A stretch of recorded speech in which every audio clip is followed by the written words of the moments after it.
What's up, everybody? Welcome back to another episode. My name is Dan, and I help people challenge their reality to build the life they desire by acknowledging the power of their mind.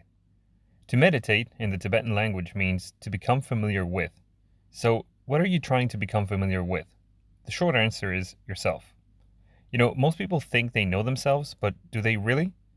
If our personality is a combination of our thoughts, feelings, and actions, let me ask you a few questions so we can analyze this statement together. In one single day, the human brain has an average of 50,000 to 70,000 thoughts. So at the end of the day, how many of those thoughts can you honestly recall?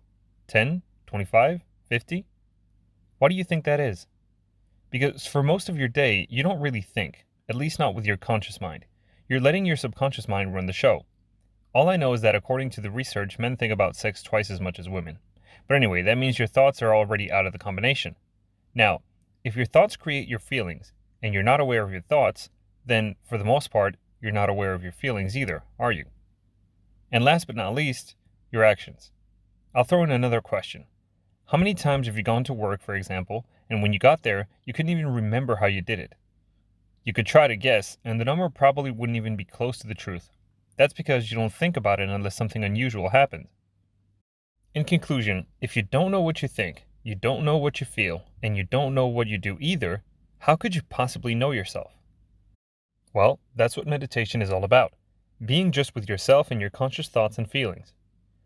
Training yourself to do that will make you better at being conscious the rest of the day so you can be more yourself instead of just playing off of the environment like an actor. It also helps with brain function and can dramatically improve your immune system, just to name a few, basically unlocking all of the things that can make you superhuman. So, if meditation is such a powerful tool, why aren't more people using it? My guess would be the same reason why not everybody goes to the gym and eats right. We all know it's good for us to do those things, but they can be a little uncomfortable at first. See, when you meditate for the first time, it can be like a first date. You don't really know what to expect, so you don't know what to think, or do, or feel. Or like those situations where a friend invites you over along with somebody that you don't know, and at some point you're forced to be alone with that person and have that awkward conversation with them. Well, just like that, but with yourself. So in order to make this a little less uncomfortable for you, I'm going to give you 5 tips that have worked for others and myself. Tip number 1. You can't just meditate anywhere. Finding a good place to meditate is absolutely key. Do not meditate in your bed. There's a very specific state of mind you have to reach when you meditate, which is between sleep and reality. So if you do this in your bed, you will most likely fall asleep. Find a place that is very quiet and where you're isolated from other people, noises, and even pets. That way you can avoid any distractions, preferably where you can sit upright. Indian style is okay on the floor if you're comfortable with it, but a simple chair will suffice. Tip number 2, starting with a good guided meditation can be very helpful. When you start, the hardest thing is knowing what to focus on and staying focused. So a guided meditation is a great way to keep those things in check because you simply have to follow the instructions. Once you get used to the process and feel like you might need to change meditations, whether it be a new guided one or trying to do it by yourself, you can. However, I would advise you to stick with your meditation for at least 21 days. This will help you get used to the process, be more disciplined, and make sure that you get all the benefits from the meditation you chose. Now, if you choose to do it by yourself, consider the next 2 tips. Tip number 3, if closing your eyes doesn't help you to stay concentrated, you might want to use a candle.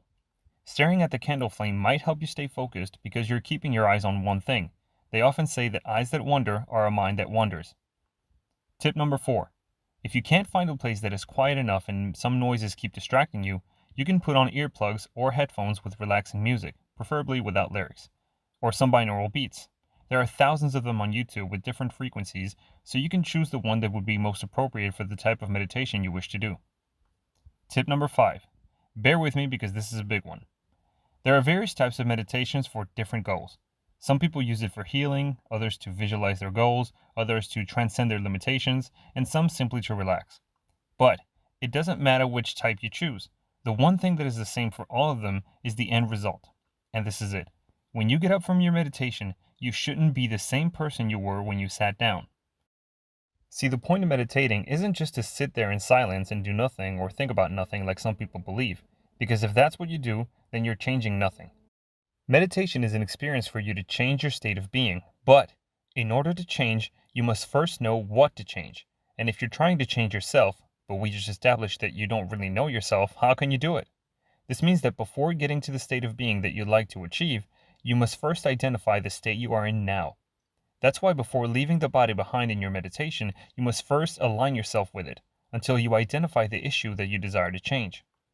Therefore, you should get a very specific feeling that provides some benefit, as well as reaching a heightened level of consciousness in order not to fall prey to your usual behaviors.